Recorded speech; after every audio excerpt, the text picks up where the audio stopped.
All right, we are live. Okay, I'm gonna wait till we get some people to join us here, and then I'll bring you back on. Let me check the channel really quick. All right.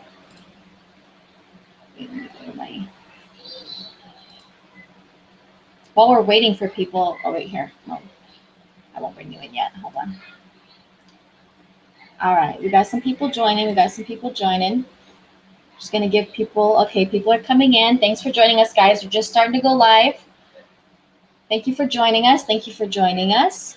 Got some interesting stuff to talk about today. Let's give people a couple more minutes to join. They're coming. Thank you guys for joining us. All right. Gonna have a guest on with me, and we all have lots of thoughts on what was shared today. So we'll definitely get into that because Zach dropped a big bomb today. All right, so thank you guys for joining us. Definitely want to do a live stream today. If you're new to the channel, make sure to subscribe, leave a thumbs up. There's links in the description you can check out, links to my merch. Let me bring that up really quickly just to remind you guys that the link is in the description, as well as if you follow me on Twitter and Instagram, you can find the links there as well. So if you're interested in my merch, you can, check that out and purchase whatever you find to your liking there. Shout out to those of you who have bought some merch and shared pictures with me. It looks great. I appreciate it. Glad you like it. Thank you so much. And let's see. All right. Before we get into the chat to say hi to everyone, I'm going to go ahead and bring in my guest for this evening. We got Ryan from Z for Vet. Hi, what's up, Ryan? Let's go. I know. Where's the hype man? I know.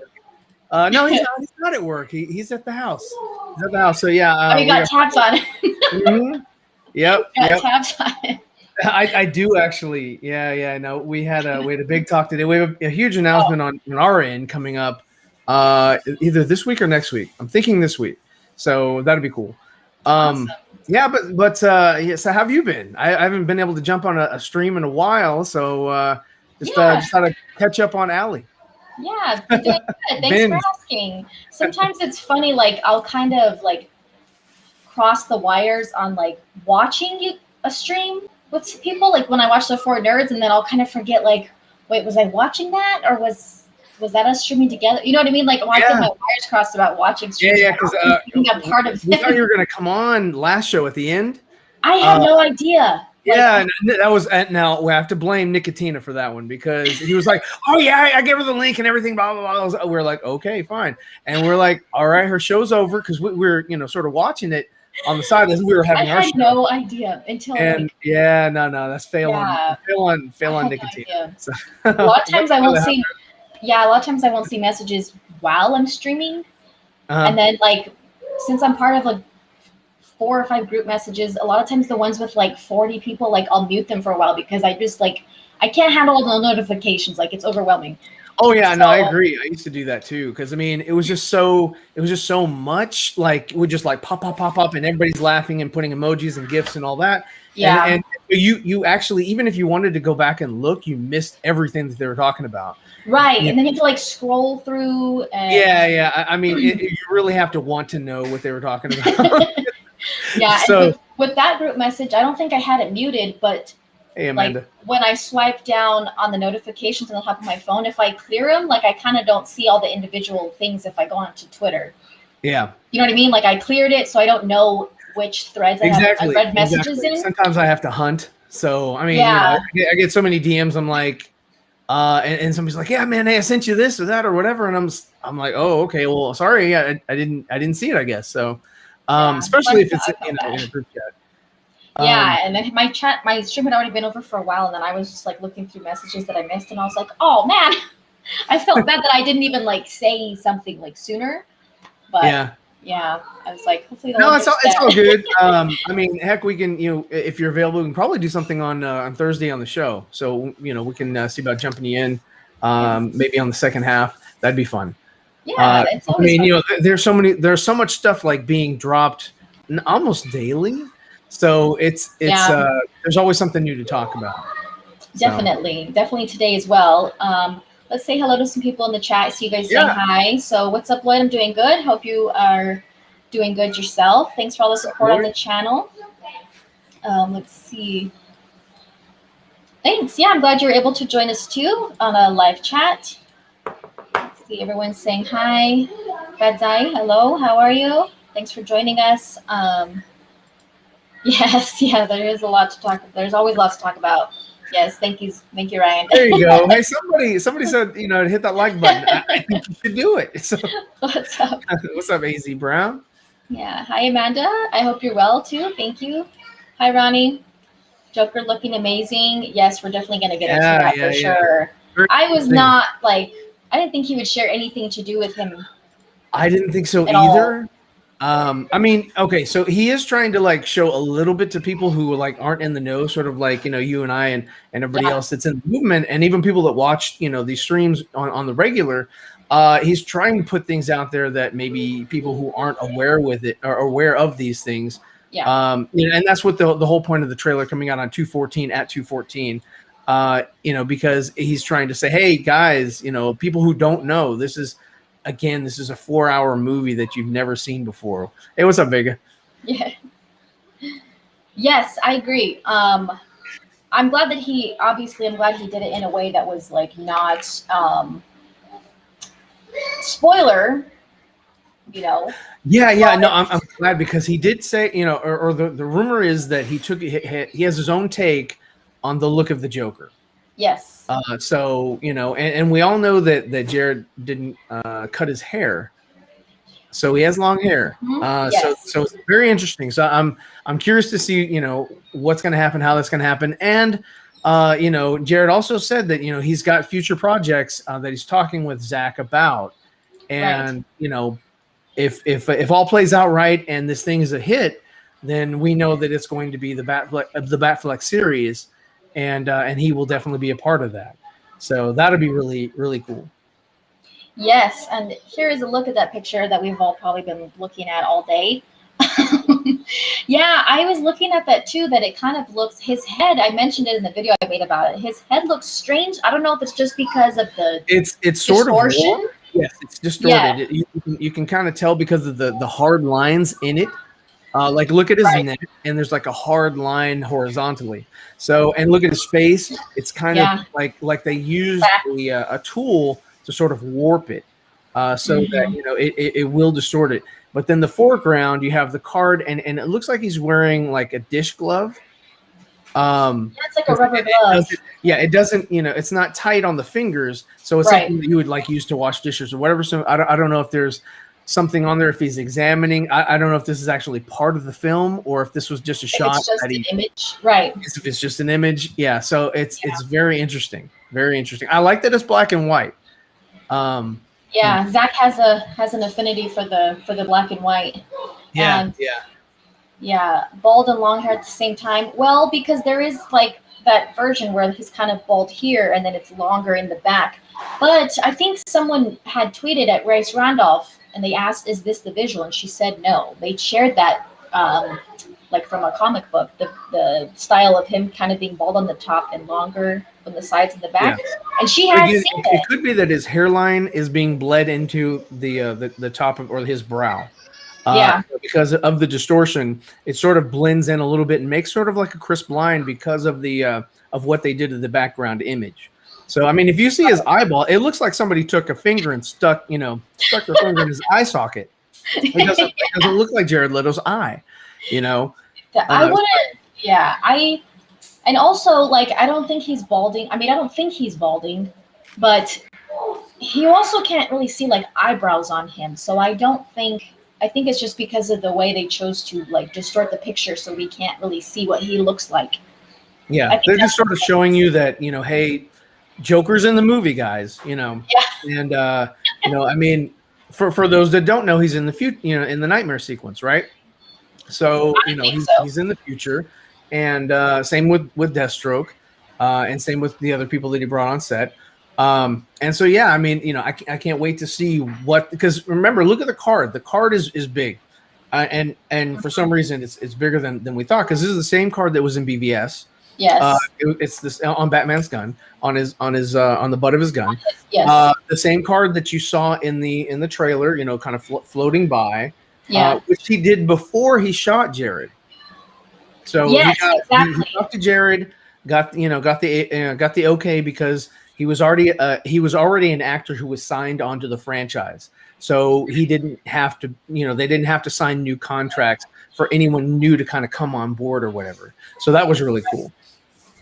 Yeah, exactly. And like you said, since it is on Batman's gun in the nightmare scene in BBS, that was long before Jared Leto being in Justice League would have ever even been like a possibility, because he did say that having him in Justice League was not part of his original plan back when he shot. Joker was actually supposed to show up in jail too. Yeah, so yeah, he wouldn't have been part of this. So right. He was not to appear in this one, but I think they're doing a little bit of justice for Leto because of what happened for the Ayer, not the Ayer cut, I'm sorry, but the Suicide Squad. Yeah, and that's another reason why Ray Fisher and everybody's like supporting the Ayer cut, because if all goes well with Zack Snyder's Justice League, then that's the next project that they're going to release, because it's easy. It's simple.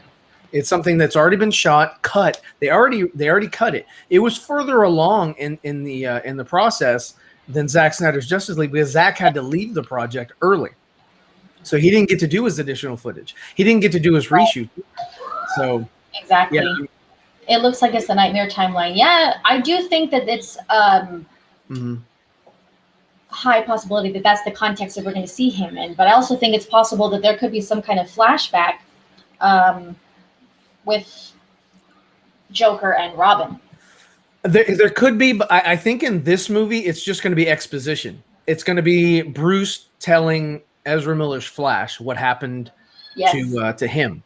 So if they put some visual to that, that'd be cool. But the thing is that the actor that, again, they can't put the Robin in the movie. What's up, Jack? Because they didn't hire him, on prior to they do have somebody in mind, and it's somebody from Zack Snyder's, previous films. Mm-hmm. Okay. I did hear that. Was that with you guys, with Taylor? It could have been. No. Taylor didn't talk about it. Who did I hear that from, or did he say that on Lightcast? He might have said that on Lightcast. That sounds familiar. I think he said it on Lightcast. Because it was something, because Nightwing is near and dear to me. I love that character. I grew up on watching Grayson on the Adam West movie. What was that guy's? Burt Ward. I grew up watching him, and I was always wanting because they approached Michael J. Fox for the role back in Batman '89, mm-hmm. and so he was in talks to perhaps play the role. Then they brought in Marlon Wayans. When they were talking about doing Batman Returns, and then they ultimately got Chris O'Donnell or whatever, and then it kind of went campy from there.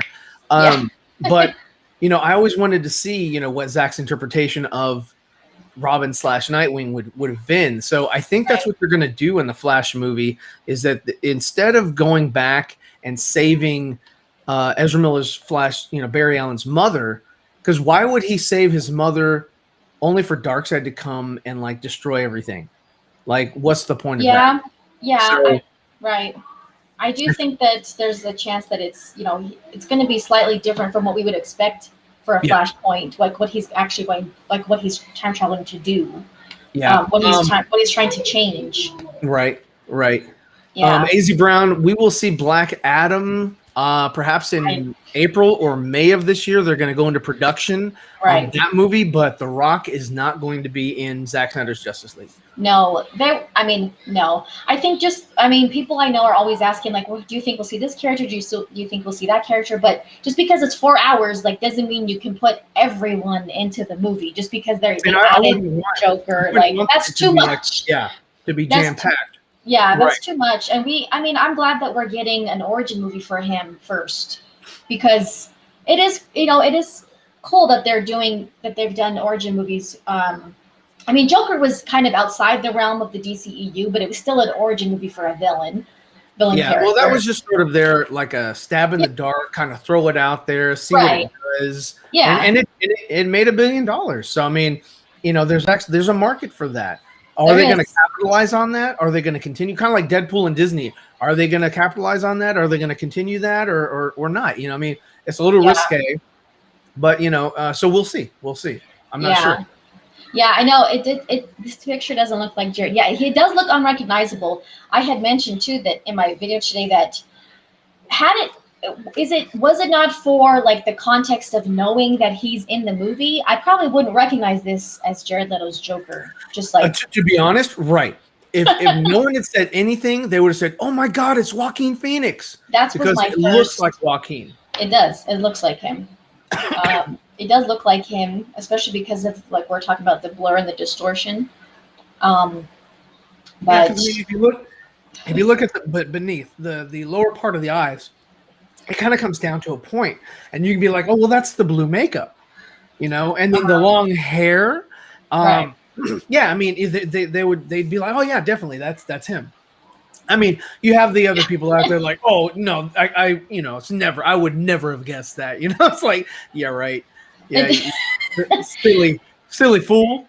Yeah, and it just, even in a blurred and distorted image, it does show you how different he's going to look, because if we saw a blurred image of him from Suicide Squad, you would recognize him. You would be more recognizable as the version that we saw in that movie. But since, he does look significantly different, even in black and white and blurred and distorted. He does. I'm really curious to see what Zack did with this version of the Joker. Me too. And what it's going to do to the universe going forward.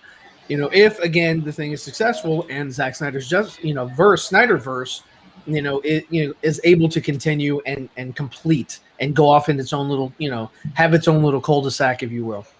Yeah, yeah, I agree. I really hope Zack does not reveal him in the new trailer. I really hope that it's safe for the movie just to build up more hype. I agree. Yeah. I can see both sides of it. I can see like some people have said stuff kind of like, well, to get more people in that are like kind of outside the, like the fandom, they might have to kind of like put stuff out there. But I think this is enough. I don't think you need to fully show him in a trailer. Well, for me, it's like if you recall the Doomsday trailer for BVS, that one for me upset me because I was like, that could have been a great like reveal. That could have been a great like twist. But the thing is that I knew he was in the movie, so as the movie was playing, I was like, well, where is this going to come in at? Where does this happen? So I'm anticipating seeing him and trying to follow the narrative and say where can they put him in? Where can they inject him into the overall story?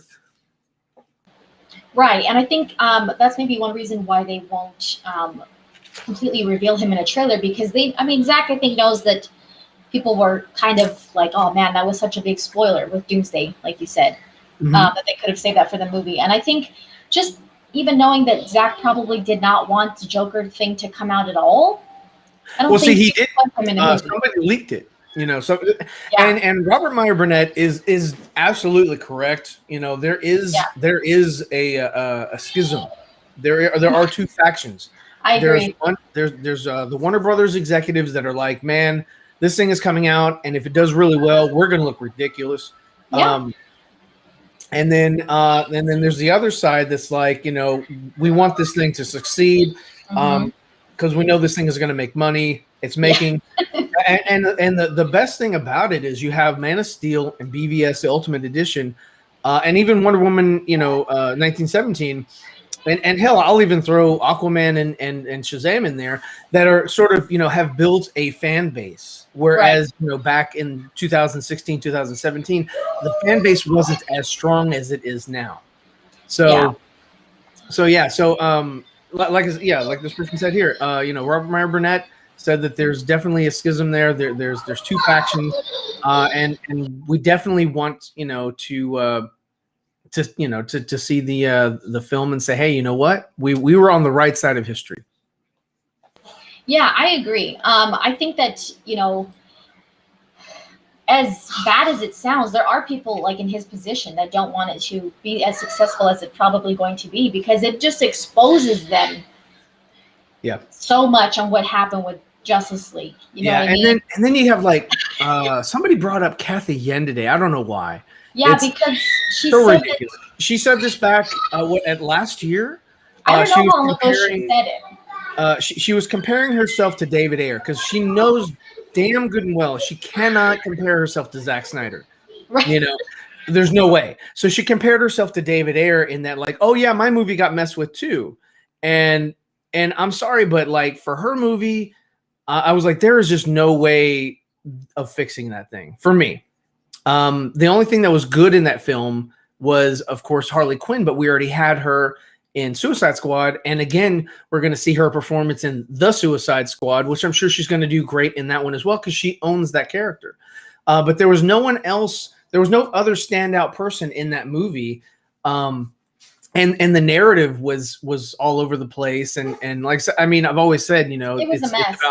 It was a mess. It was all, and it tried to include Batgirl, and she swallowed a diamond that she casually stole from Victor Zsasz of all people, and then so the whole thing was like, well, how we're either going to cut it out of her, or you're going to give her some laxative and have her crap it out or whatever. And It was just like, what, it was such a horrible movie. I mean, there are people who love it, and I can understand loving aspects of it or liking aspects of it, but the movie as a whole was a mess. And I think that when they added the guy from John Wick to do some action sequences, I think that was there because they were like, dude, this movie needs something. Boring. Yeah, it's hella boring. And I think if we did get a yen cut, we'd get a yawn cut. I mean, to be honest, like, it's just, that's the thing too, that why like Toby Emmerich probably doesn't want it to be such a huge success, because showing that they're greenlighting movies like that, and then they're trying to prevent Zack from showing his true vision in a Justice League movie, which should have been their biggest movie so far. That's not a good look for them with movies that they're approving and movies that they're trying to prevent. Well, I mean, hell, you've got them. They approved The Trench. Right. Show of hands of anyone in the chat who's like, oh my God, yes, Trench, this Trench. I don't care about the Zack Snyder Justice League. Give me the Trench. Right, and they see what people are actually talking about. Anytime Zack shares something or anytime it comes up, it's trending on social media. It's being shared constantly. It's nonstop. You know what I mean? So it's they see what people are excited for, and even like greenlighting things like a Peacemaker series long before we even get a movie or a trailer for that movie. I'd rather get a Batgirl movie. I'd rather get a standalone Nightwing movie. I'd rather get actually I mean, hell, Jaime Reyes. I'd love to get a Blue Beetle movie. I mean, that would go in like on par with like a Spider-Man. You got Spider-Man versus Blue Beetle. Which one is going to be the most popular with the younger crowds? Blue Beetle, I think, is got so much potential, but yet we're doing Peacemaker. Yeah, what? I gotta give a shout out really quick. That's my brother-in-law. Thank you so much for thank you so much. I appreciate it. It's very sweet of you. Thank you. He's actually a very talented artist himself in the industry, actually. Yeah, I had some pretty good pieces that came out today. I saw your shirts. Oh my gosh! The shirt was cool. I'm talking about the what I did with Dawson. Oh yeah, I saw that too. Jacob Ludius shirt. Yeah. Oh my gosh. I'm gonna find it. Let me go to your thing. It was pretty good. He made the mistake. He was like, he's bored at home and his wife was away, and so he took some photos of himself and he put them up. He was like, I'm feeling sexy today, and I was like, oh, okay, let's see how sexy you look if I do this.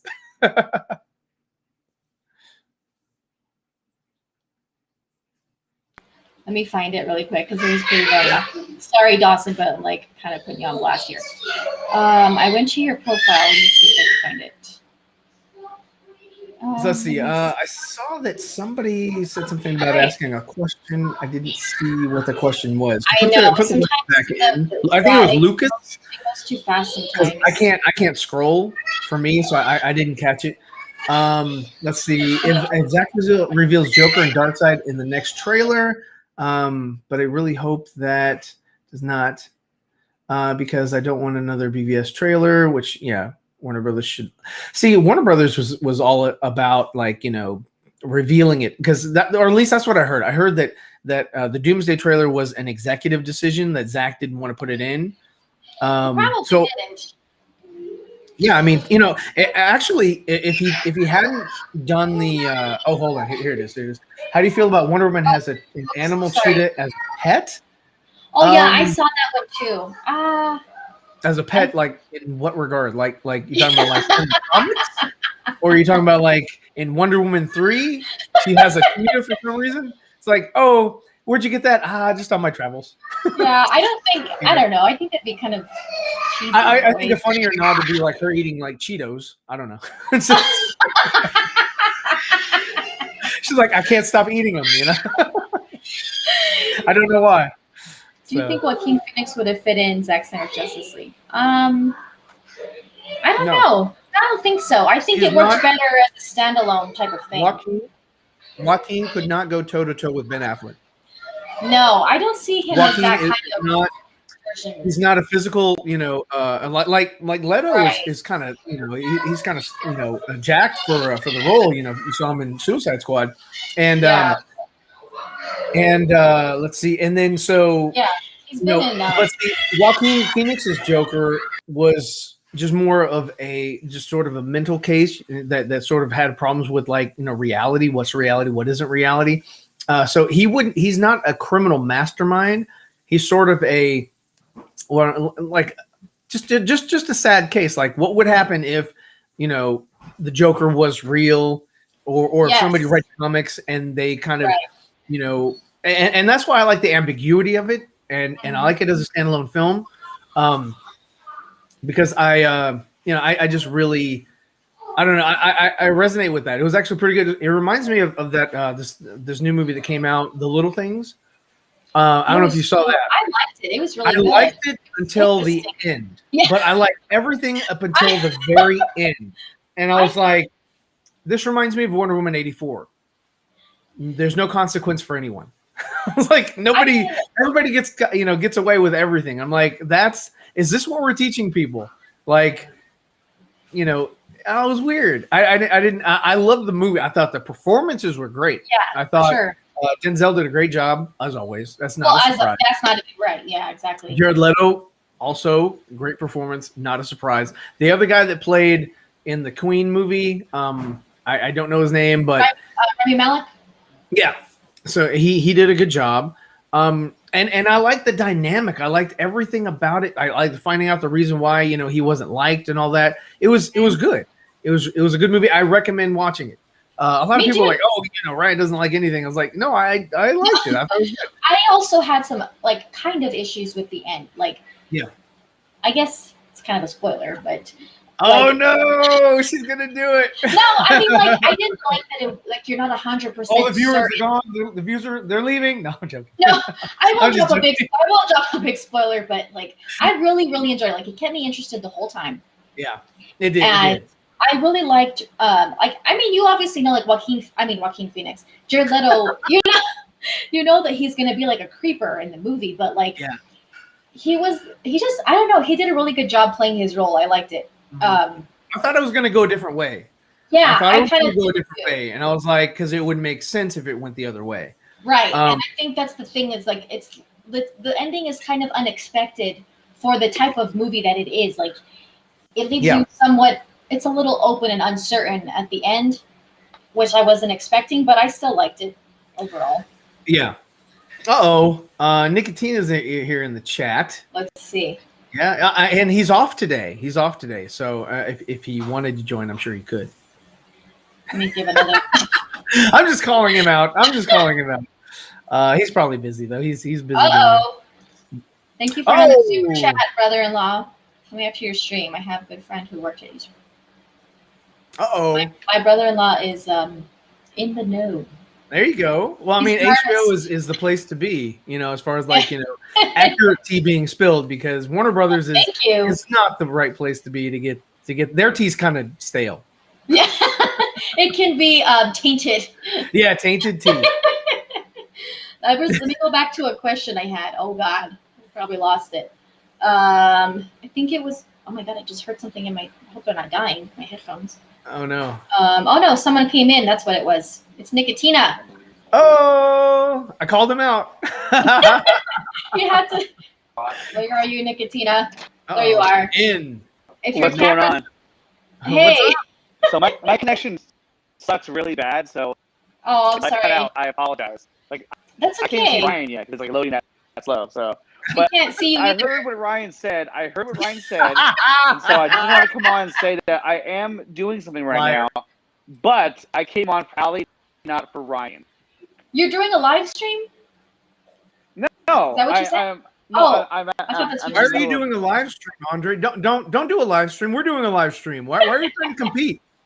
Well, because you know how rude that is? On and oh no! Oh, that's right. They are. Yeah, they're still on. I didn't know they were still on. So while you're on, before you cut out, give us your thoughts real quick since you're here on the Joker image that was shared by Zack Snyder. Can you hear me? Yeah. Can hear you. Go ahead. It's all you. Can you see me? No. Fortunately, we cannot. It looks like it's trying. It looks like it's trying to load your image because it kind of like warped a little bit. Yeah, it must be your connection. I would stick with just audio only so we don't lose audio you. Only. Well, on Restream, you can't load up an avatar, so it's just going to be like this. I'm just the eternal darkness. Actually, it's okay. This is better than our normal stream. So go for it, buddy. This is great. Awesome. So Kids are ruthless. I thought the image was really cool. You can't even make out what his face even looks like, right? Which was really a great idea because then it leads all of us to speculate what he's going to. Ryan, you're really going to eat right now? God damn it! You're talking. It doesn't bother me. So because of that, I mean, I thought it was genius that you couldn't see his face. It was just like a silhouette. He does look bald on top. That could easily be the coloring of his hair or just the lighting in general. So probably the lighting. Yeah. Yeah, it can also be colored. I don't think they give him like a crown of like his receding hairline. Yeah, like what? Yeah, like okay. Yeah, I don't see really Zack. Necessary. Yeah. Yeah, I don't see Zack going that direction with it. But a question for you guys: do you think it'll be?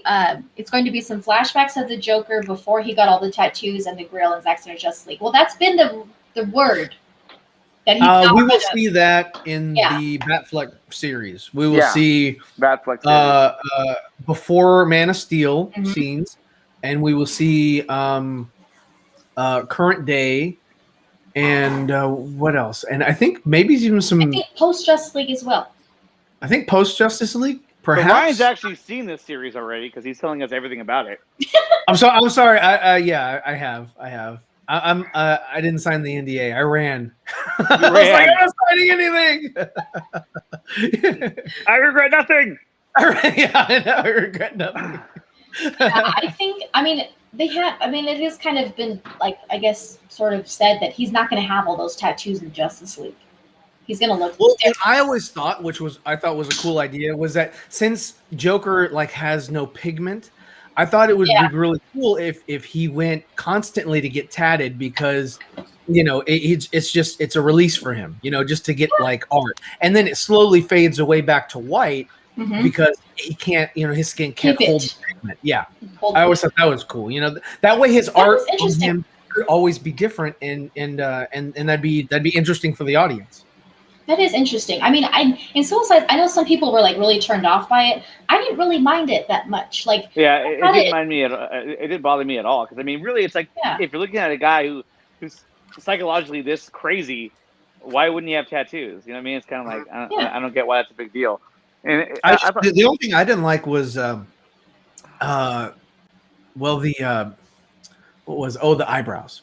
I was like, why you don't have eyebrows? Okay, you don't have eyebrows.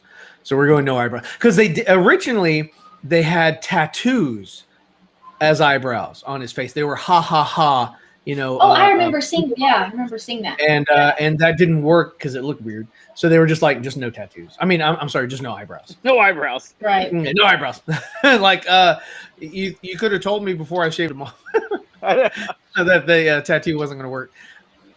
Thank you for the super touch, Lord. Yeah, you don't have to put a message of support. That's good with me. Thank you so much. Awesome. Thank you. 10:06. That's awesome. That's very specific. Maybe is it meaningful? Was it the thank you for the cryptic? What happened on 10:06? We're gonna spend the rest of the show trying to figure it out. Like, what do they mean? Yeah, it's got something to do with the Joker. I know it. Oh, there he is. I had to find it. I kept going back to Twitter to look for it. I had to go scroll through my notifications. There it is. And you can quickly do me a favor and click on that retweet button. Oh, there you go. Yeah. While we're on Restream, click on that retweet button. Oh shoot! Sorry, my microphone fell. What kind of so that's a fantastic movie. Jordan Hamilton is Dracula, and I highly recommend. Yeah, very good job. Yes, he does. Well, here's the original for comparison. Yeah, there's the original photo, so you can compare. Oh wait, there's another one. Yes. So this is him. I didn't see that one. Hoppy or Huckleberry. Huckleberry. You can also retweet that one. That one deserves a retweet. Yes. As well. And then there's one other one. I love you. There's one other one.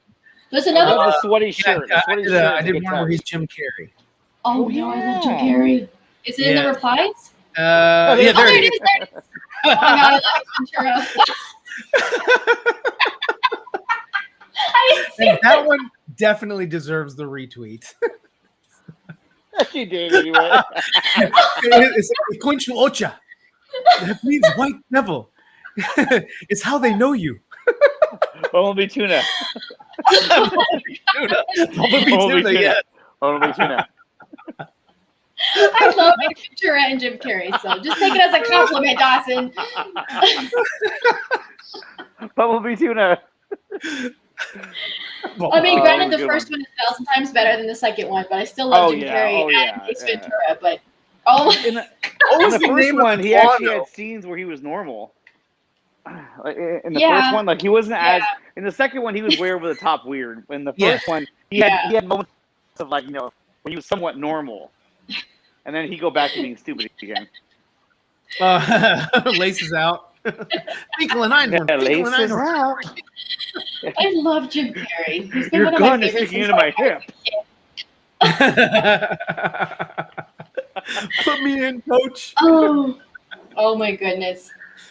Oh, these are funny. That was his heyday. That was when he was at the top of his game. Oh yeah, top of his game. His game. Yes, it was right off the cusp of In Living Color, and all those guys like just skyrocket off of that show. But like when he jumped off and he got into the movie scene, like Damon he tried to go hardcore with like The Last Boy Scout and all that. And I was like, nah, dude. But when he jumped into like Blank Man and Major Payne, I was like, that's where you live. That's where you should live. Because I mean, I even liked him in Beverly Hills Cop when he was giving him a banana. Oh my god! I just saw this one. Hold on. The pen is blue. The pen is blue. Oh my god, Liar Liar! One of my all-time favorite. Still one of my all-time favorite movies. What is that? Is that That's Christian Bale, but it's Christian Bale. Yeah, Christian Bale. Okay, I thought it was Christian Bale. That's actually like almost kind of convincing. Like it looks kind of realistic. I mean, I did all the effects myself. Yeah. For being an app, it's not He's that a visual bad. effect artist. It looks better than Superman and. I used KineMaster. It looks better than Superman's face. Yeah. Oh, definitely. But see, I put a mustache on Dawson, so. That's just funny because I only saw the Dracula one. He's a good sport. He liked them all too. So he's a good sport. It was funny. Yeah, you guys are too funny. Can't even post a selfie that you guys. just Dawson plays with children. He had it coming. He said that on the stream. He's like, children. I play with children.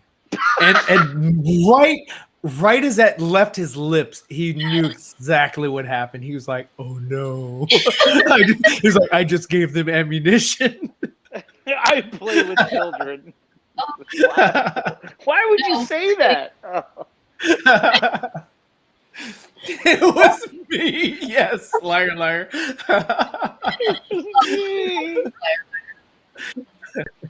Liar is actually one of his best movies, and I feel like it's very underrated. But I thought Liar is by far one of his best comedies because like it was just so good. When the guy hits his car, he's like, "You hit my car."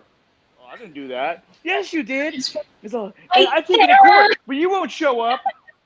But you won't show up. He's a lawyer. Yeah. So he's like, I can already predict what's gonna happen. He'll just take me to court. He's like, even if I got the judgment, you just stiff me anyway. Piss him on. So I'm just gonna piss him on and take it up the ass. Oh, he has such a miserable 24 hours in that movie. Like, oh my gosh. Oh my gosh, yeah, it's a good movie. It is underrated. It is underrated. But that and I mean, The Mask was okay. But it wasn't as funny as his other stuff. I was never too crazy about The Mask. I mean, The only thing I liked about The Mask was Cameron Diaz. That is the role. She looked the best. That was like her breakout role. Yeah. So after that, she just kind of went downhill as far as hair and makeup and her breakout all that. Movie was about Mary. What? Something About Mary was amazing. I love that movie, man. I just like in that movie. Franks and beans. It's been a long time since I watched it. So you tell me you got the Franks above the beans, or the bean above the Frank? He's like, come here, you got to see this. Poor Ben Stiller. He's always like, he always has the worst in every movie that he's in. Like, he's always the nice guy that gets the worst. Like, another great Ben Stiller movie is Heartbreak Kid. I cannot get enough of that one too. You have to if you have Meet the Parents. I thought was a great one. Meet the Parents. The first one was good. The second one was great. The second was great too. I like the second one where they meet his parents. I love Dustin Hoffman. Yeah. And what was that? Bette Midler, right? Was that Bette Midler? I believe so. Yeah. Barbara Streisand. Yes, right. Barbara Streisand. and I always get them confused for some reason. Yes, Hocus Pocus. I get it. But I get it. But same difference. Yeah, well, it's almost the same actress. They just it's weird. So it's like Luke Wilson, Owen Wilson. We don't know. But no, Cable Guy is another good one. That's Jim Carrey and Ben Stiller. Yeah, that's a good one. And one. I loved that Ben Stiller was the Menendez brothers. Yeah. It was good in it was sweet or what was Stan? It was a Stan Sweet story. It was God. I forgot the name of them. He's like, I think my brother's dead. And the guy was Asian. I don't know, but I think he was Asian. Yeah, he was like emphasizing that he was Asian. That was weird. When he's watching TV with his girlfriend, and all of a sudden the cable goes out, and he calls Jim Carrey. And he's like, "What's going on?" He's like, "My cable went out. I need you to fix it, please."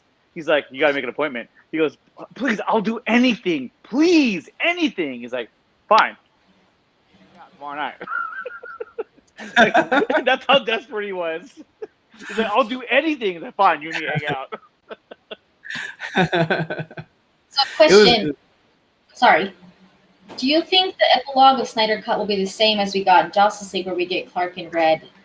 Oh, are you talking about where he opens his shirt? That was a Zack shot.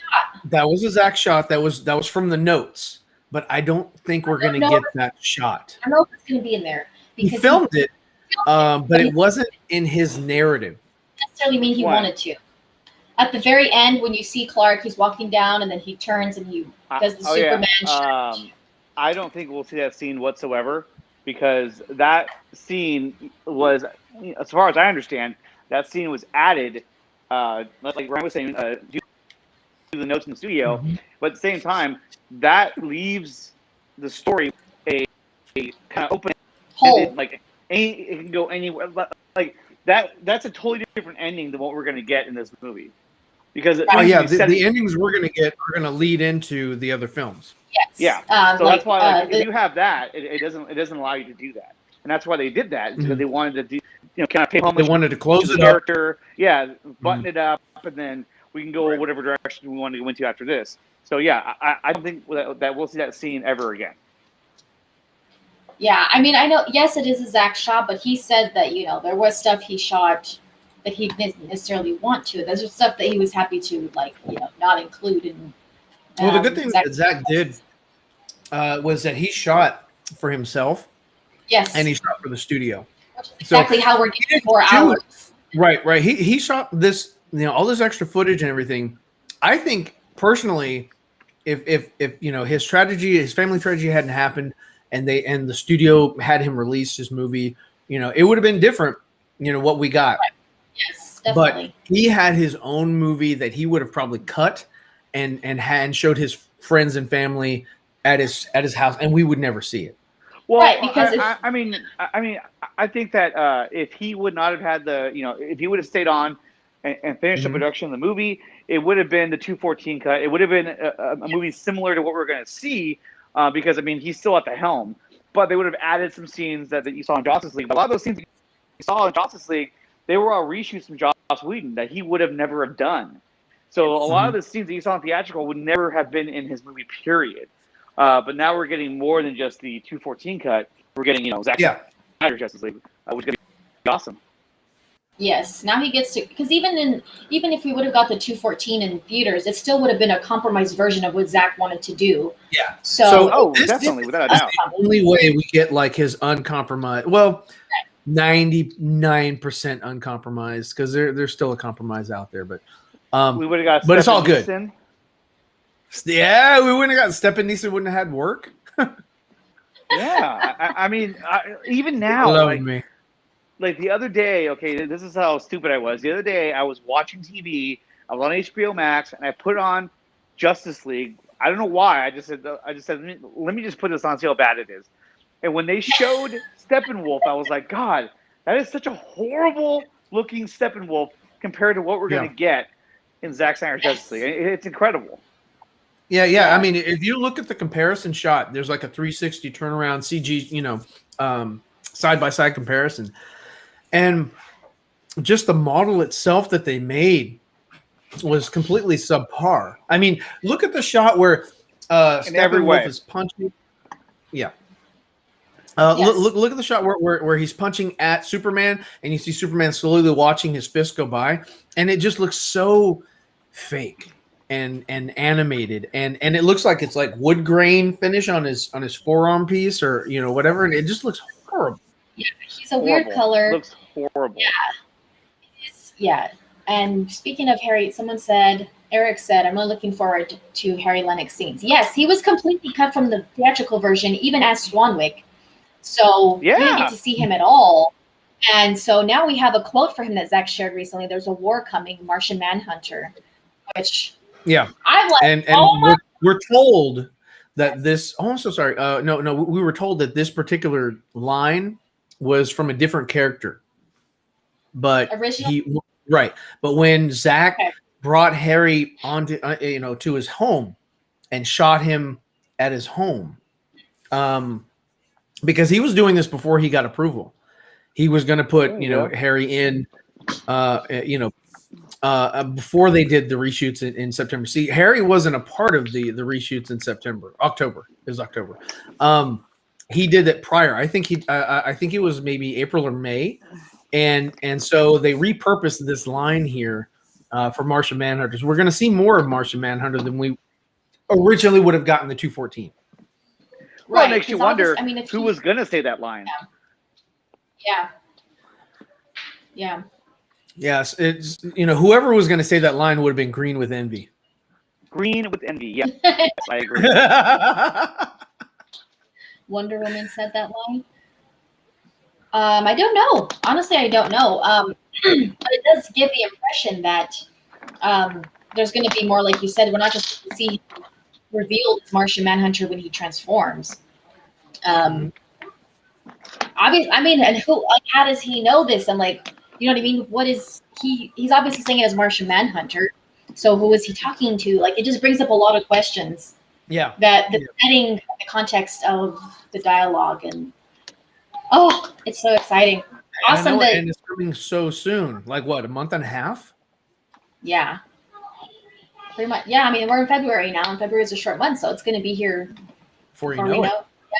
Especially, I think after the trailer drops, like it's really gonna fly by. Yeah, I mean, 11 days until the trailer. Mm-hmm. So, I mean, that's not long. That's a week and a half, and we got new stuff to talk about. Yeah, it's not long, especially, I mean, your image is pixelated, Ryan. Oh, me? Oh, nuts. Yeah. There you go. Okay. For some reason, I clicked on that comment. It did that. Let's see. Oh, yeah, I was thinking about that recently, too. I was a little surprised Lawrence Fishburne didn't come back for Justice League or Snyder Cut. Yeah, they didn't have Perry White.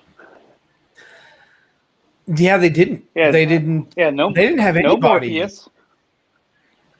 No Morpheus. Yeah. Well, they saved him for the Matrix 4. Yeah, that's what it was. No, he's not even in it. Yeah. He's played by somebody else.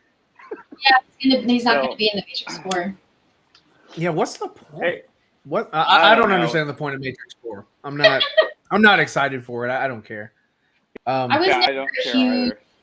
Well, what I think they're going to do is they're going to bring it back to the first Matrix, where he goes and visits Oracle, and she's like, yeah, I'm the one, and he's like, no, I'm not the one. Well, it turns out that he's really not the one.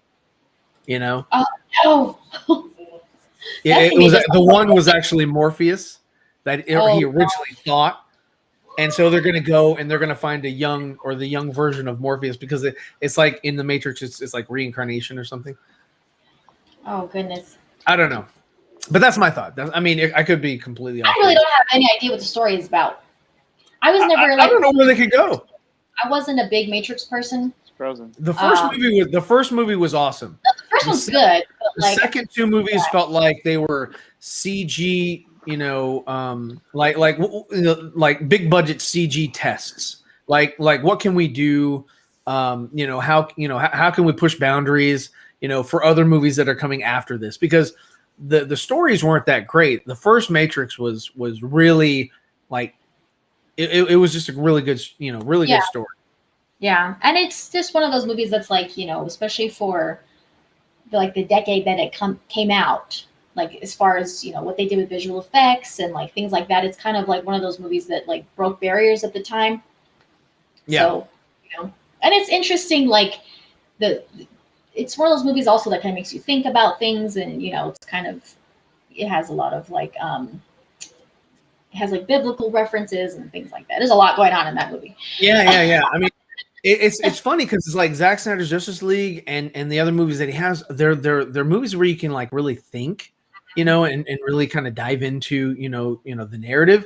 Whereas you have like go to a Marvel movie and there's really none of that. It's just bang, bang, bang, pretty lights, lots of flair and costumes and it's a popcorn movies for the most part. Yeah. Actually, that reminded me of something. Speaking of Marvel, what do you guys think of the announcement for the Wakanda series? I mean, I'm cool to watch it. Is it going to be done by Ryan, or is it going to be done by? Oh, it is. Oh, there it is. Yeah, Ryan Coogler. Okay. It's a 5-year deal with Disney. Oh, wow. Okay. Is this going to be? I'm assuming this is. What's the name? Suri. It's going to be sort of, following her. Well, let me get the. I'm assuming up here. It says because there's not much else that they can do. It's not like there's not much detail about it. Let me get to the part where it's kind of describing it. Okay, where does it talk about it? Well, it's kind of like a drama series based in Wakanda, but I don't know exactly like the setting as far as like when it takes place. It would be interesting if it were like a prequel series, like when when he's like a boy or something, and it's the exploits of his father. That would be something that you could do, and you could just because Black Panther is linear.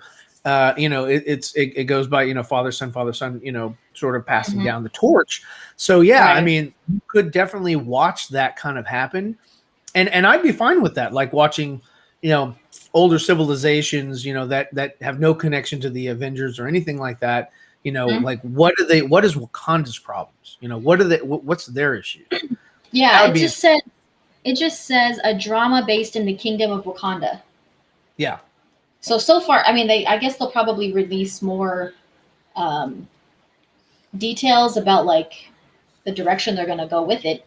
Yeah, I mean, if they did that, that'd be great. I think for the big screen, as far as like including the Avengers and all that, and having a Black Panther sort of representative, I think they would go with Shuri. Right. Yeah, I don't know yet, I guess, because even with their series that they've done so far, like WandaVision and stuff on Disney Plus, they still have a certain placement like in their timeline since everything connects in their universe. Yeah. So since they can't, I mean, since, the unfortunate thing that happened, unfortunately we lost Chadwick Boseman, but so obviously they can't really go that direction as far as like using his, I mean, I guess they could in some ways. They could if it's like CGI. I mean, they could definitely pull like a Carrie Fisher like they did with Princess Leia. Right. Or even, Luke Skywalker at the end of Mandalorian. They could easily do something like that, but it would have to be like he couldn't carry a role the through the whole show. series. He'd have to be in his costume for like the majority of it, just like, and it'd be a voice actor that they would try to get, to sort of match the cadence and sentence structure of Chadwick. But I mean, I'm not totally against them recasting, putting somebody else in, because it's just a role, He was great in it, but I mean, hell, that's like saying, nobody can, play the role of Superman again after Christopher Reeve died. Or nobody can play the role of the Flash if Ezra were to die. I'd be like, hey, I'm sorry that Ezra Miller died, but these are just characters. They're just roles, and I think people put way too much emphasis and importance on visual entertainment. These are thespians, and I don't think that so much weight should be put on that. I think that sends the wrong message to people. Like, I don't know. Like, I mean, love Chadwick. Don't go and destroy his legacy. No, yeah, I get that. I understand that, like, they want to kind of preserve his time in the role.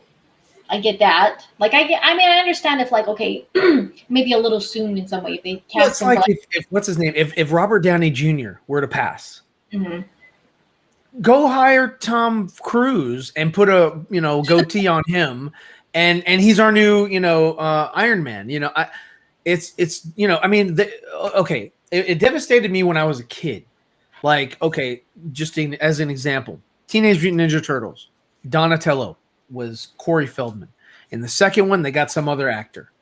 And I was like, and when I was listening to the voice actors as I was watching the movie, I was like, whoa, I was a big Corey Feldman fan, back then, because of Goonies and License to Drive and all that stuff. So, I was like, okay, I like Corey Feldman. And he's weird now, but but the thing was like, when I heard of the difference, I was like, he's alive. Why couldn't they get him, or whatever, and I didn't understand that. And then they got him back for Teenage Mutant Ninja Turtles 3. So I was like, okay, and I was okay in my life, and I got here and I'm good, but it's like, if the role gets recast, it's kind of like the guy from Hotel Rwanda that got Don Cheadle. Yeah, Don Cheadle, and he got the War Machine. He got the role of War Machine, and the other guy went to that HBO Max or HBO show. Terrence Howard Records. Yeah, and so that was a dispute or whatever. They changed the role. Everybody's fine with. Of course, neither one of them died. I have to think of a situation where somebody died and they were like, "Oh no, you can't have that role." Well, Heath Ledger also died. Heath Ledger, yes, and then you have Joaquin Phoenix. Who and also I'm sorry, before that you had Jared Leto. Yeah, which I get it. I kind of understand both sides of it. If they wait some time before maybe. Now, I disagree that Heath Ledger should have gotten his award after he died. I think they did that just because he died. I think his performance was good, but his performance would have been better if it was a biopic of the musician that he emulated, which was Tom Waits. Mm-hmm. A musician called Tom Waits. If you watch his interviews on the Dick Cavett show, you'll see exactly where he drew that performance. And I was like, so he acted like that guy, and then Chris Nolan's brother, Jonathan Nolan, wrote the dialogue. The dialogue was spot on Joker. It was great. But the performance was he was acting as this other person. They were like, oh, man, yeah. But they hyped it up so much that it was like after he passed, they were like, well, we have to give him an award. I just can't not give him an award. And everybody else was like, okay, I'll yield my award to, the Heath Ledger estate or whatever. Yeah, which, I think, he's deserving, but I can see, where you're going with that. Mm-hmm. But I do think, maybe I can understand if they might, wait some time before they, recast him to kind of, give him his time and stuff like that. If they had just, thoughts and prayers go out to the family, and our new Black Panther is Idris Elba. Right. Because he's casting everything. Yeah, it would definitely be inappropriate. Yeah. That would be downright just disrespectful to his the memory of Chadwick and all that. So I disagree with them going that road. And if they do this here and they make a period piece for Black Panther, I think that it would help to sort of go back into the present and say, okay, now that we've done all this, I think everybody it's okay. The climate's okay to have somebody step in and be accepting of a new actor portraying that role of T'Challa. Yeah. I think it would just take a little bit of time first. I guess we'll see what direction they decide to go with the series, but I'm interested in it because Black Panther is one of my more Marvel movies that I enjoy more. I enjoy the Marvel movies overall for the most part, but Black Panther, I think I liked it a lot more than some of the other ones. I had issues with it. The only thing that really stood out for me was it was for a Marvel movie. It was one of the best villains. Yes, for sure. Why would you kill him? That was the worst mistake they could ever make. Well, he said he would be interested in coming back for Black Panther 2 if in some way they were able to make that they do work. Resurrection and stuff like that. So, I could see them. I guess I would be surprised because they do bring, sometimes not the way it is. But he really surprised me. I'm a Michael B. Jordan fan. But when I first found out that he was going to be the villain in Black Panther, I was like, I don't know if I could picture him as a villain. Yeah. I had a little bit of a heart. I was like, I'm not going to cast judgment. I'm not going to write him off. I'll wait to see the movie. But I was like, can he pull that out? You know what I mean? Can he bring that villain quality? And he totally surprised me. And also I guess too, because Marvel villains have a tendency to be watered down. And the only two Marvel villains that are good are Loki. Loki's good, except for when they make it Jordan as Killmonger. Yeah, those are the best ones. I don't even care, to be honest with you, about what's his face, Thanos. He was just a character that had a different way of looking at the universe, and he was just going down that road, and he didn't care who got in his way. He had an agenda. He did his agenda and sort of went that way. Hey, what's up, Dawson? Hey, Dawson missed the show. He missed the images. Where's Dawson? We showed some. Oh, he's in the comments. I don't see him. He says, "Nice jersey." I don't see him. Oh, there he is. There he is. Let me give a shout out real quick to Neil Sevens for the super chat. Thank you so much. And then I'll get to Dawson real quick. Thanks for chiming in, Dawson. I hope you don't mind that we were picking on you a little bit. Did I see that Fiona hinted that Zack has a surprise for us on Sunday? Let me go to her. Did she tweet about it? I saw that she tweeted that. I thought it was last Sunday and that something might have happened. But if it's this coming Sunday, then cool. Let's see. I did see that she said that he's working to get the limited IMAX. Mm-hmm. So I did see that. He's working on India and China. Yes. Let's see. I think from our end, it's actually something cool. Let me see this. I don't know what that is. I'm not sure what she said about Sunday. I know saying like about, Super Bowl. I think it was vague. It was just like hey guys, make sure you pay attention to Sunday or something similar to that. Okay. I don't remember what was said, but yeah, it was Super Bowl. Okay, there will be something. I think I guess people are expecting because of Super Bowl. They're not going to do anything with Super Bowl. Because that's going to cost money. Everything that you advertise on Super Bowl it's the most expensive day you could advertise anything. And for them, they can't keep racking up cost. Well, but also, do you think that? Okay, I mean, clearly the $70+ million didn't go to just finishing a movie. So do you think some of that they paid the cast? They had to pay the cast again to come in and finish. Mm-hmm. And some of it could have been set aside for marketing because they also have to pay that still. So from what I'm hearing is that it's going to be very heavily grassroots, and that's why Zack is putting out images. He's still doing the same thing that he's been doing, and he's going to start joining streams very shortly with like people like us, and sort of doing grassroots because that's really we are the people that he's making this for. Yes, and in hopes that we can convince others to Snyder Bowl, awesome. I love it. That's great. In hopes that other people will sort of like be interested in like, well, what is this? Is it because the main thing is like a lot of people are seeing it as like, oh, this is just a director's cut of something we didn't like. Like we already saw Justice League, whatever. I'm not going to watch 2 more hours. I will watch 2 more hours of something that I didn't like. Right. So we have to, as a community, as a group. That's why. That's what Sunday was for. Right. Yeah. That's why we all rely on like when I make images and stuff like that. We all rely on like retweets. And it's like it costs you nothing, but it's so valuable. Mm-hmm. But it's like it's almost like I was gonna make a video on it. Actually, I will shortly. This year it's hard. It's almost like you'd have an easier time getting somebody to donate their blood than to give you a retweet.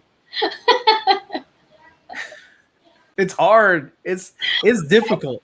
It's very difficult. I do agree with the way Zack's doing it. I mean, he's showing his appreciation for the fans that have stuck through it and kept it up to make this happen. So I mean, of course, that's why he's doing the, like you said, the streams, coming on with people, and joining live streams and doing doing interviews with YouTubers and stuff like that. He's not going to the main the big name trades and putting it out there. I mean, of course, they do write articles about it and. See, that's I think that it's good, but also bad because the trades, if they're not getting their information from Zack, they are relying on the information from Warner Brothers, and that information is sour. That information is skewed negatively, and they're like, well, we're okay with doing the negative because you're not giving us the positive. So you're going to these streamers. Who are they? They're nobody, So yeah, I think it's a little sophomoric and juvenile for these outlets to act this way. Right, and I think like I can see that they're Instagram. Yeah, I'm old. Yeah, I'll give you a follow. if I get 100 retweets. I mean, no other, like, you know, big name person in the industry does what Zack does with his fans. He has amazing engagement with his fans, and it shows his appreciation. He gives his time, even as busy as he is, to finish these big projects. You know, it shows how much he appreciates what we have done, what we do for AFSP and for, you know, the movement, for the movie and everything. So, I mean, if you look at the interaction, so I think we can continue to, you know, but like you said, now what was important about Sunday's event and continuing to move forward now that we're getting up to the release is to show to make the, to highlight that it's not the same movie. Yeah. That's the big importance right now, moving forward to the release. Now, okay, we got it. Excuse me, it's coming. But now, like, okay, people in this circle know. But for the people out there who are just like, oh, well, they made a Justice League movie in 2017. It's not a sequel. It's, why is it 4 hours? You know, Superman has a black suit. Like, simple, you know what I mean? Like, there's a lot that can be. And the trailer that came out with Darkseid, that again wasn't it's good marketing material to, like, you know, take with you to, like, you know, sort of, because I mean I still have people like, you know, oh hey, I heard about the Snyder Cut, man, are you know, you excited for it? And I'm like, yeah. And they're like, what is that? And they just don't know, because they're not invested. They've heard about it, but they don't know what it is. And so that gives me the opportunity to you know, sort of, you know, let them know what's going on, show them a trailer, like, you know, well, did you see Justice League? You know, like, yeah, I saw it, I didn't like it, you know, whatever, you know, or people told me it sucks, so I didn't watch it. I'm like, okay, well, this here is, it's a longer narrative, and it's more story and character based, and who wouldn't want to see a 4-hour Justice League movie? Just to see 4 hours of these iconic superheroes on the screen, and it's not just a popcorn flick. It's got popcorn moments, but it's not a popcorn flick. But it has weight.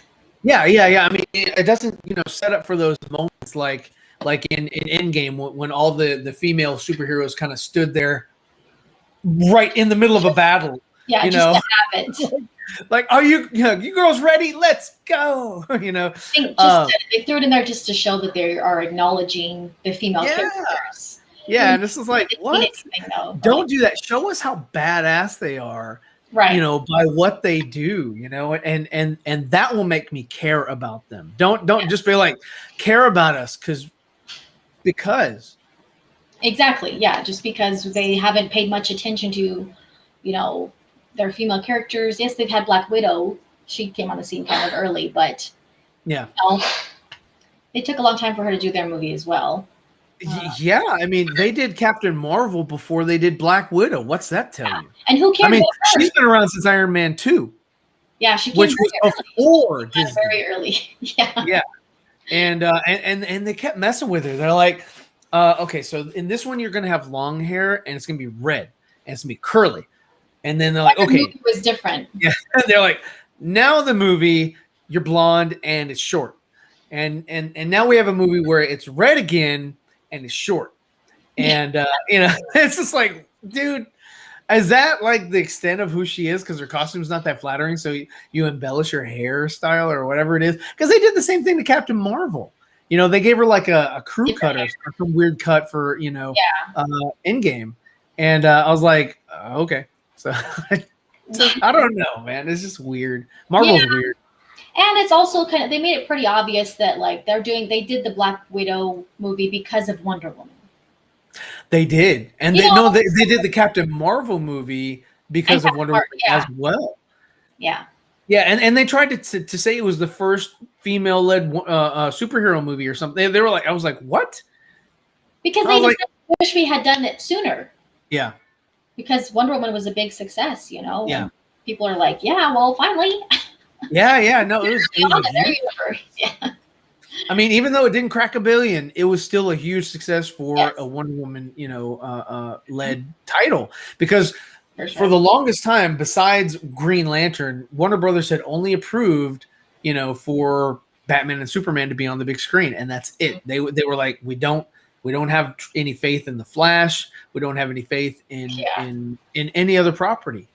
And so I'm glad that they're finally, you know, forced, or, you know, their hand was forced, you know, to make Shazam, to make Aquaman, to make, all these other standalone movies and everything, and now they're forced to do the multiverse because it wasn't it just that wasn't a part of the plan, and it's still really not a part of the plan. Like where do you see the multiverse other than the Batman? Where do you see the multiverse? The Joker was a standalone thing by itself. That was different, yeah. And then the Batman, that wasn't really originally supposed to happen. It wasn't supposed to be Ben Affleck's Batman. The thing is that they brought Matt Reeves in. They were like, "Hey, Ben Affleck has this script that he's getting notes for, and all that," and Matt turned him down. He walked away. They brought him back and said, "Okay, dude, you can do whatever you want," and he's like, "Okay, well, fine, I will." And they were like, okay, well, we're closing up the Snyderverse anyway. Ben Affleck, we can release you a contract. Maybe we'll just pay you. I don't know what they did with him. Right. And he was like, yeah, I just can't crack the character or whatever. But then Jay Oliva is like, he had one of the best Batman scripts. He's like, as one of the best Batman scripts I've ever read. And Jay Oliva he does a pretty damn good job with, because he's a director of the animated series. Animated stuff, yeah.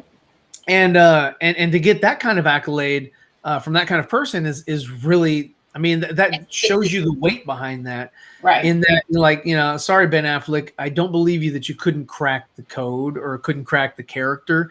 And it was the same BS line that Joss Whedon said when he got fired from Batgirl. He was like, I just couldn't crack the character. I'm like, how hard is it to crack? It's a girl running around the city in a bat costume. And her dad is the commissioner, and she's got to keep it from him. And yeah, Jacob's there and Jack. Yeah, there are secret wars going on behind the scenes with me and Nicotina somehow. But I end up winning because I've already seen the future. But yeah, so what are your thoughts, I guess, on Nicotina's mom, Godzilla and Kong? Where is that at? Oh, Godzilla and Kong? Yeah. Well, it's gonna be a good movie. I had done a live stream about it when it came out. I guess it's a popular theory that they're not gonna be going on at the whole movie. There's gonna be another. I hope not. Villain that comes in, because the trailer kind of gave the idea that it's the same setup they had with Justice League. Doomsday comes in. What people are comparing it to, yeah. And I'm like, and they did the same thing, but they did it less because he was only in for like 6 seconds. But you could see Mechagodzilla like walking through the city, and it was obviously not Godzilla. And then in another room, you saw Mechagodzilla behind on a screen, the schematic of him. Mm-hmm. And it's like, okay, we get it. He's in the movie. Why couldn't that have been a surprise? Because this is the only trailer, unless they release another one, because this was like really Kong heavy. That's what I was wondering too, because since they moved up the release date, they moved it up before even releasing a trailer. Then they had to like hurry up and put one out. So I wonder if there's going to be another one. I'm guessing there would have to be another one because it's going to be in theaters too. Yeah, I would hope that there's another one because, like I said, this one is like really Kong heavy, and I hope it was a Kupi Mount. I hope that the next one is Godzilla heavy. As far as like because you've got you got to kind of play with the audience a little bit, right? And I didn't like the music in the trailer. It kind of took me out of it. Saying that, yeah. Yeah, and so this other guy, he did a cut of the trailer, and he did a really good job of it. John Garza, and yeah, everybody should check that trailer out because it put, I think, BVS music to it, and it just made it seem more theatrical for me. I was like, oh, okay, damn, this is gonna be good. So I'm definitely interested. I don't like, for me personally, and I rewatched Kong Skull Island, mm-hmm. and I had to sit through it. Like I had to get up because I was so bored. I love the CG of Kong. I thought that was great. They made it really cool and all that, but just the humans just kind of took me out of the whole story, and I was just kind of bored with it. And it started to remind me of like Jurassic Park 3, and I was like, kind of done. Yeah. I mean, I didn't even finish it. Dawson did a review on it, and he finished it. I didn't even finish it. I was like, no, I'm done. I've seen enough. I'm hoping that this new movie is going to be pretty awesome. Yeah, I mean, I think it looks good. It's going to be like, you know, action, like the kind of movie people want to see in theaters, and you know, and Junkie XL's doing the score, so I expect it to be good. Yeah, I mean, the trailer, I liked the trailer. I enjoyed it. I've never been a huge Godzilla person, so I'm not like a person that's like super hyped up for a Godzilla movie, but I like King Kong. I mean, I think it's going to be entertaining. I'm going to enjoy it. Well, I mean, I like the first Godzilla movie, and that was done by Gareth Edwards, and he really showed like the scope of how big Godzilla is compared to everything else. And Dawson made a good point the other day where he was like, you know, if these monsters really existed, like all these cities really wouldn't. It would be like walking through a dystopian planet, because these monsters would be like uprooting all these, you know, buildings and everything. I was like, there's no way Tokyo looks that good, like all that neon and everything. I was like, no. I was like, there is no way. Cool shot. It was a cool shot, but I was like, dude, that thing. I mean, they're the first ones to yell Godzilla and run away and all that, and I think they're going to do that in this movie. But yeah, I liked that one, King of the Monsters. I kind of checked out a little bit on that because of the human element. I didn't care about the family, like the father was, you know, running around doing this, and the mother was like going through Monarch, and the little girl was back and forth or whatever with her loyalties, and I could care less. I just wanted to see the big monsters fight, right?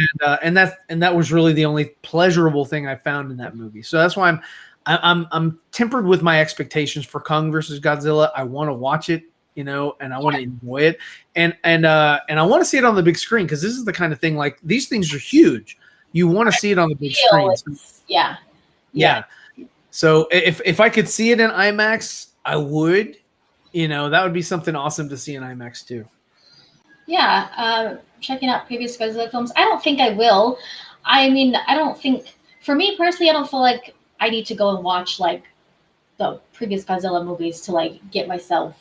I'm interested in the Godzilla vs. Kong. I'm gonna watch it, but I'm not a Godzilla like super fan, so I don't think I'll be interested enough in like watching the other Godzilla movies.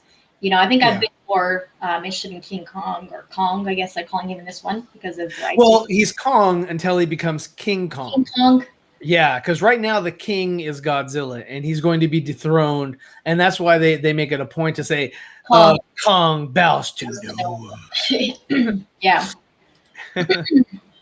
Oh, let's see. I hope it's a lot of badass action, less boring ass story. Well, I mean, Kong movies are kind of known for being long too. The last one was pretty long, Kong Skull Island. Yeah. But I mean, I'm interested to see kind of like how they detain this Kong, because he's huge and he has giant shackles on, and I don't know how that's gonna happen. But it was kind of interesting to me that in the trailer they made it seem like Kong has to be the one to save everyone from Godzilla. Like, I didn't really. Yeah, they really positioned it to where like Godzilla is the threat, right? And Kong has to be the Earth's protector, right? Because he's, you know, a mammal, and you know, he resembles man so much that he's the man. And then they got this little girl in there who, like, you know, she's the only one apparently that can communicate with Kong. So I'm like, dude, if I was a Godzilla fan, I would shoot the little girl in the temple and be like, and what? What are you gonna do? What are you gonna do? Nobody can communicate with him now. What are you gonna do? And humanity would be lost. So save Mothra. What did you say the name? No, I mean, it's gonna be a good movie. It's gonna be a good movie. Yeah. We'll see. You know, I'm glad that they moved it to the 31st instead of the 26th. But I guess, you know, since Zack Snyder Justice League is they gave Zack a little bit of a breath. They moved Zack's up because it was gonna be on the 20th, or 21st. There was like 20th, 25th. There was a few days. And so they moved it up to the 18th, and they pushed Kong back to the 31st just to give it a little bit more of a watchability time for people, because people are going to be hopefully watching that. And I would say, not only watch it on repeat like everybody's been saying. If you want to watch it on repeat, go right ahead. But the better thing to do is watch it on multiple devices so that it picks up different IP addresses. Mm-hmm. That way they, because they're all about the numbers game. Yeah, they want to see analytics. They want to see everything going up. Granted, if you're watching it over and over and over from the same paying account, even though you're watching it on multiple devices, it's only that much money coming in to HBO Max. Mm-hmm. So yeah, it's not just about like, hey, these people are watching it. Is that how many paying subs are watching it? So that again falls on us to sort of promote it. Get your pamphlets out, go out to the supermarkets and wear your masks, I guess, or hazmat suits, and pass it out and say, hey, this is COVID-free material that take this home and sterilize it and then read it.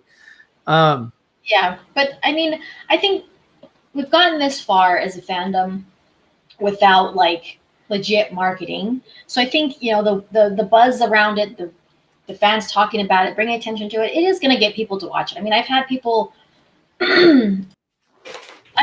me on my channel that they're not 100% in the loop about what Zack Snyder Justice League is or why it's coming out, but that they subbed to HBO Max because they want to watch it.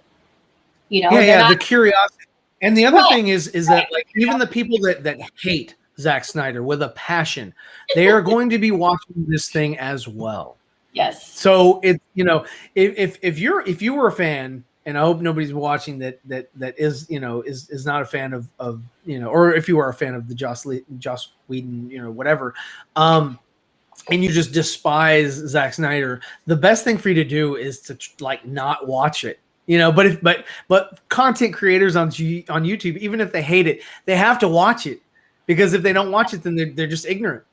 And people are gonna pick up on that and be like, dude, you haven't watched it, you're an idiot, and unsub. And like the fact that people are writing reviews about it already, and there's not going to be screeners. This is not going to be a situation where press and critics get to watch it and then give a review about it. That's not going to happen in this situation. We all have to watch it at the same time.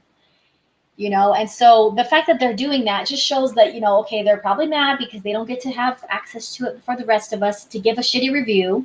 Yeah. And,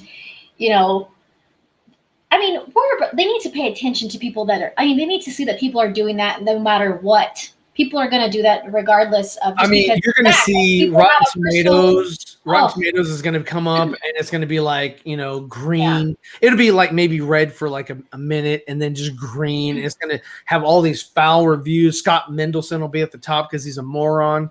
And that's what I hate about those people is that, like, okay, I can't say I hate them personally because I don't know them, but I hate the stuff that they put out there. Sure. And then like they try to walk it back and say, well, yeah, of course I'm going to watch it. Why? Just because you're a critic? But why are you? I don't know. They're like, their ego gets in the way, right? Like they're more important than they actually are. Like, I had somebody saying, "Oh man, hey, I do this, or I'm in the chat or whatever," and people like, they hang on my every word. I'm like, dude, you're really not that important, man. I mean, I'm sorry to be the one to tell you, but you're just not that important. Nobody's really hanging on your every word. Like you to my comment and said, well, like, hell yeah, I'm going to watch it because I loved the Ultimate Edition of BVS. It's like, but at the same time, you're saying it's the same movie. Yeah. Like, how are you can't be both. I'm sorry. It doesn't. If you like, okay, there's a difference between the people who are saying that it doesn't exist and the people who were saying, you know what, I believe Zack also obviously has his own version of the movie, but I don't think the studio is ever going to release it. There's a difference between those two groups of people. Because even a lot of fans are like, you know what, as much as I love Zack, as much as I'd love to see his movie, I don't think the studio is ever going to release it. That's kind of how I was for me. Yeah. I was like, I know the cut exists, but I thought that they were going to kind of do it like the Donner cut in that, you know, they would release it when it's monetarily advantageous for them to do so. And apparently, you know, AT&T thought it was, you know, they're like, oh yeah, you know, we'll release it. They saw a screening of the cut that he had, and they liked what they saw enough to put that money into it and say, yes, we want you to finish this, you know, complete this for us, for the fans, you know, that are, you know, that you say, because it's kind of like, you know, put your money where your mouth is. You know, they were like, you know, you say these fans are here for you, man. Yeah. They wanted them to prove it. And it still kind of surprised. I can get that a little bit, but it still kind of surprised me when Deborah Snyder said that they wanted like a literal like presentation showing that the fan base is like there for it. I mean, it's been a long time. And like, I don't know, if they have like departments and teams for social media, if they didn't realize the engagement before Zack and Deborah had to go in there and like give them a presentation of it, I don't know where they were. It wasn't until Ben Affleck came out and tweeted back in November. That probably helped. You know, that Gal got on board, that's what really got on board, Jason hit up Toby and was like, hey, set up a meeting. You know, I wanna start talking to this you know, to Zack. Do you think that those haters, critics can made into a special commodity and export them to other countries? We can try. First thing you want to do is burn their fingertips and then take their canines out for dental records, and that way they cannot gain access back to the homeland. I mean, yes. Okay. Going back to Toby Emmerich. Yes, he's the one who called Zack, but I believe, you know, he was told to do that. I don't think it wasn't like Toby was like, give me the phone. You know, I gotta make a call. No, Jason, owner of AT&T, said, Toby, make this right. Yeah. You know, and that's the same thing that happened with Ray Fisher. Jason said, hey, Hamada, Toby, make this right. So Hamada apologized to Ray, and then Ray clapped back and said, thank you for apologizing to me, but you need to apologize to these other people too. You know, I'm standing not only for myself, but all for these other people as well. So we're kind of waiting on that because, you know, I think Jason is getting tired of the two sides. Right. And I would be too. I mean, you know, I'm not going to run a company where the house is divided. You know, no, it doesn't look good. I mean, you know, since the beginning, it's been the impression that, you know, oh, everything's a mess over there. They don't have anything together. They don't know what they're doing. Blah blah blah blah. Yeah. Well, they haven't really been helping themselves, which is why, you know, what's his name, Robert Meyer Burnett. Yeah, we're saying that, you know, it's pretty believable that Toby Emmerich doesn't want it to be, even though it's a Warner Brothers DC project, doesn't necessarily want it to be a huge hit because it makes him look bad. Yeah. Yeah, you know, and it shows that because if he fails, he can come back and say, "See, I told you so." Exactly. This is what people wanted. Yeah. You know, they don't want Zack Snyder's, you know, version. Yeah, no. They don't want They want Birds of Prey too. Yeah. They want this time 2 people swallow a diamond, and that's double jeopardy. Yeah, exactly. And I mean, it's just gonna, either way, it's gonna speak for itself, you know. And I think put Michael Keaton in the movie, and Arnold Schwarzenegger's coming back. Oh, I know. It just, I totally believe. I wasn't going to come back until hell freezes over. Well, I have news for you. Hell is frozen solid. And Toby's like, yes, that's what I'm talking about. That's my governor. So I think they would have been better off greenlighting like a Joker and Harley Quinn movie. Yeah. Instead of, you know, Birds of Prey, but that was, I'm sorry, but that was her decision. Margot Robbie? That was her decision. She had 3 projects: Birds of Prey, Harley and Joker, or Gotham City Sirens. Because that was okay too. Because she would have been the star of Birds of Prey, she went that route. Leto would have totally taken over. His performance his performance would have overshadowed her like crazy.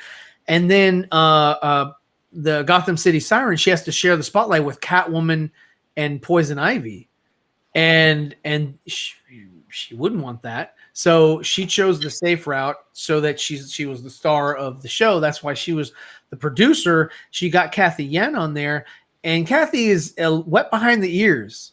She's not a very well-established director. So, she came in their first promo where they were it looked like a CW show when they were like in that little warehouse, and they just had like Ewan McGregor in a suit kind of sitting down, and they had Harley Quinn come out in her little pom-pom, sleeves. And I was like, this is going to be hot garbage. And I didn't really have high expectations for it, which is why I guess like I knew I wasn't probably going to like it all that much, but I watched it anyway. Yeah. I wanted to watch it. I like her, Quinn. I did like Journey. Is that her name? Journey Smollett? Or is that the other Smollett? Smollett. Don't remember her first name. Is it Journey, or she's the Black Canary. Yes, I liked her, but I was pissed off that like you only really see her use her abilities like one time. But then when she used them, she like lost, all of her, I don't know, she like collapsed or something, and I was like, that's not Black Canary. I was like, that I don't know. I wasn't down with the only one that they actually focused on and did a good job was Harley Quinn. Huntress was the most interesting story, but they failed her.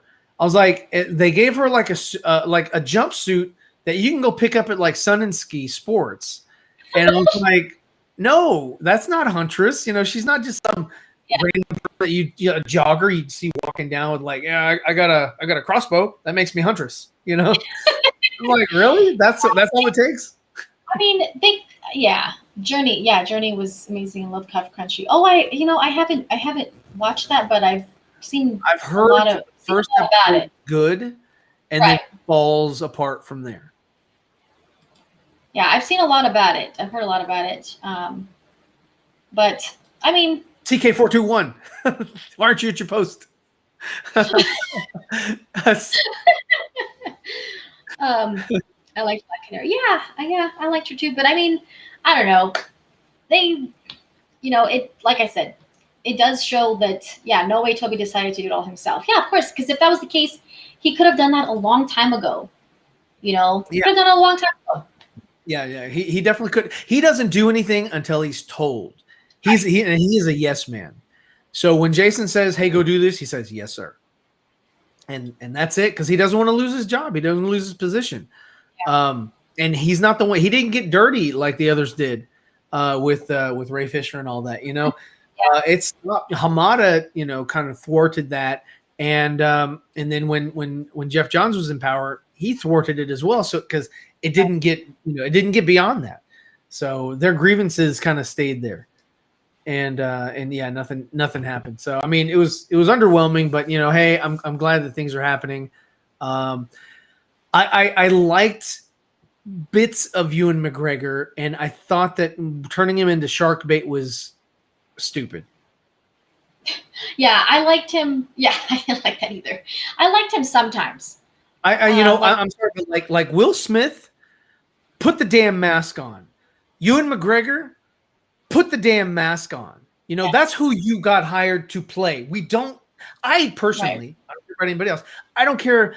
I don't want to see your face, unless you're like sweating and you're gasping for air and you're like, oh God, it's crazy. I'm gonna put it back on. It's just, I mean, would have been more interesting to see him with the mask. Like, he probably could have been at least more in character, or it would have been more effective maybe as that character if he had the mask on. He didn't seem to be a threat until they were in the nightclub and he made the girl dance. That's it. That's the only time I was like, oh, it's kind of crazy. Kind of crazy. Other than that, he was weak. he was weak and he was not a threat. I was like, let me get this straight. Ben Affleck busts through the room. Ewan McGregor's going to piss his pants. He's not. He can't. That's the definitive. Like what they should have done with Birds of Prey is that they say, okay, Ben Affleck's Batman is the standard. Yeah. Build your characters based on how would they interact if they met Batman, and then you'll have a great movie. They didn't. Yeah, like do some of the best parts of Suicide Squad are the Batman's cameos. And he's gonna, and he's got a lot more of his performance that was taken out that we will see in the Snyder Cut. That makes sense. Well, speaking of Batman, do you guys think the old guard at WB has anything to do with the Batman with Pattinson, or maybe Matt Reeves isn't letting them near that project? I don't really know. So it's an amalgamation of both.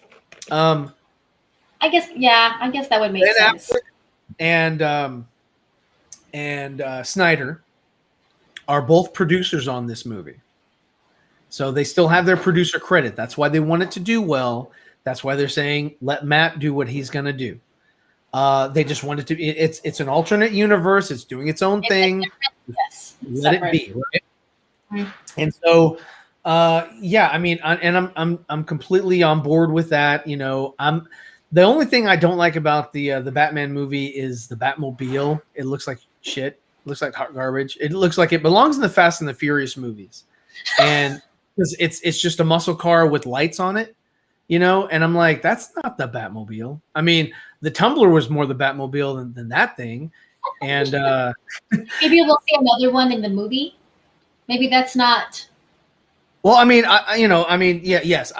you've seen kind of bits and pieces of it. Haven't really seen it in action, so it might be better in the movie. But from what I've seen up to this point, my opinion might change. But what I've seen up to this point is that it's just a muscle car, and it's not the Batmobile. The Batmobile is just it's something that looks like Tim Burton's or Zack Snyder's. You know, I mean, those are good Batmobiles. Right. I mean, hell, I'll even give you Schumacher.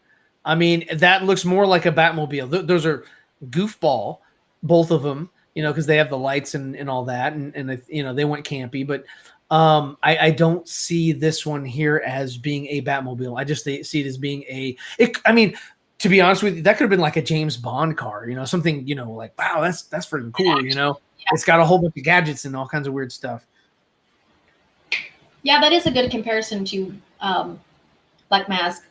The new Spider-Man is always taking off his mask. It's kind of like if Darth Vader keeps taking off his mask so the action can show. Yeah. Like in the new Obi-Wan Anakin show that they're doing, it's like, you know, you know, like Rick Moranis and Spaceballs. Like, I can't breathe in this thing. Yes. I always watch Radar with my coffee. I like how Zach laughed at the comment that Justice League is the first movie to have a parody before the real version comes out. Did you see that he laughed at it? I mean, I tell you, you know, buy your copies of Justice League. Just, you know, buy them in the $5 bin just to have a comparison. Like, you know, when your kids grow up or whatever and they're watching and like, why do you like this movie so much? Well, you put this movie in, you know, and they're like, Mom, that was hot garbage. Like, I know. Now you get it. So yeah, I mean, the funny thing is too, I think with Justice League, the theatrical version being on HBO Max, I think the views for it are kind of going to spike when Zack Snyder Justice League comes out, because I feel like people or before it comes out, because I feel like people are going to be like, okay, let me watch it to really, like, people to, you know, to compare. And you're going to see, I mean, you're going to see an uptick in people watching the Justice League. You're going to see people an uptake in people buying hard copies of, you know, Justice League. So, you know, I'm sure that's part of their analytics. They already know that that's going to happen. But this is a movie that has been released, and to see a sudden surge in purchase of that. What kind of? I've never even heard of that sort of thing. A penguin and a lioness. So, yeah, I mean, I'm sure that they're going to see that and say, you know what, I understand why there's all this purchase. They can't go to like Toby, or they can't go to Jason and say, look, sales went up for Justice League. People want that. People want. I don't have a job anymore. Yeah, exactly. Like, clear out my desk. What? It's still gonna, it's the reason it's gonna go up is because people are gonna say, "What the hell?" Yeah. Yeah, why? They're gonna say, like, people are gonna watch the Justice League movie from Zack Snyder, and they're gonna want to go back and compare it with the old version, and be like, "What the hell?" Yeah, exactly. And they're going to see the repurposed shots. They're going to see the horrible green screen and all that. Shoots, the dialogue that was, Superman's face, and places that there weren't supposed to be dialogue, and even how terrible the backgrounds look and everything. Thank you so much, Alejandro, for the super chat. I appreciate it. Thank you so much. You were very kind. So we're coming up on the 2-hour mark pretty soon here. So I think we should probably start. No, I actually I got my message that she's almost at the school, so I'm gonna need to dip as well. All right. So yeah. All right. Well, before you go, Ryan, thank you so much for joining us. Oh, it was a pleasure. Yeah, thank you so much. And before you leave,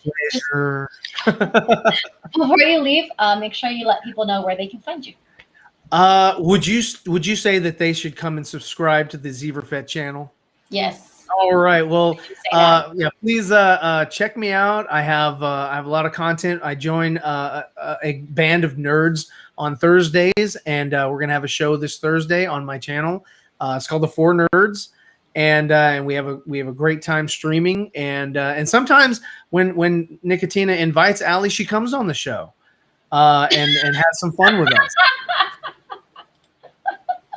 I swear I did not do it on purpose. If he would have told me, I might not have been able to. You got that Zever fever. I would have been able to. That's a good one. I need to make a shirt about that. That's awesome. That's a good one. Yeah. Zever fever. That's awesome. Yes, definitely go and subscribe to Ryan's channel, and he makes awesome shirts and art and all of that. Fun stuff. Fun stuff. Yes, definitely. So thank you so much, Ryan, for coming on, and you have a good rest of your night. Thanks. You too. You. See you later. Thank you. Bye. Oh, you have to leave twice? All right, guys. I'm going to have to be counting down here just in the next few minutes as well, coming up on the 2-hour mark, but I'm glad Ryan was able to join us. Thank you guys all for your comments. Thank you for tuning into the live stream. I appreciate the support. I appreciate the super chats. I appreciate all of that so much. Gonna watch Justice League one more time. Yeah, I do think a lot of people will, like I said, to really just have, a good comparison. I mean, I know there's lots of stuff that we know that's been obvious over the years. That's, obviously not Zack's movie, but, I do think people will want to really have like a more recent comparison to watching the theatrical version and then Zack Snyder's Justice League. So I do think that is going to happen. Whether people are in the fandom and have known about it all this time, or people who are a little bit more, newer to the idea of what Zack Snyder's Justice League is, I think it'll be both of those things. Both groups of people watching it to make a lot of comparisons. And it will be good for the fans to really for those of us in the fandom to put word out there when the movie comes out, to keep the narrative going of how that it's a different movie. That will help bolster the narrative that it is a completely different movie, to make those comparisons and to show things that were changed, taken out, all of that. So thank you guys again so much for joining us on the live stream. Thank you all for your comments, your super chats. Don't forget to check out the link in the description for my merch if you're interested.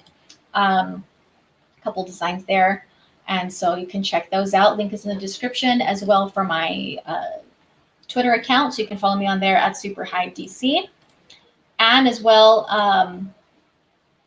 the link for the Autumn Snyder AFSP fund. You can always share the link or make a donation, whatever you're able to do. So thank you guys so much.